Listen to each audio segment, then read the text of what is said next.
In this lecture, we will learn about the sixth hands-on project we will create in this course, a video game with Unity. Unity is one of the most popular game engines in the game industry, and about 1/3 of all the top games are developed in Unity. To code games in Unity, game developers use the C# programming language, which is the only programming language that Unity supports.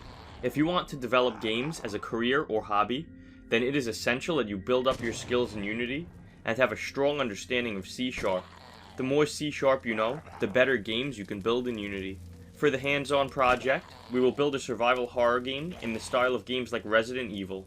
Our game will be a first-person shooter game that features 4 weapons, an AR-15, a handgun, a sniper rifle, and grenades.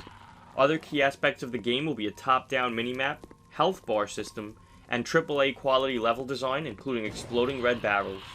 We will also code AI logic to make the zombies chase the player, and trigger in-game events that communicate with a central game manager class.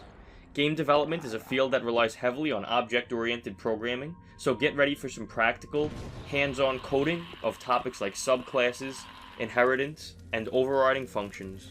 Unity is also used to develop high-quality mobile applications, so the skills that you learn in this hands-on project can be applied to more than just game development.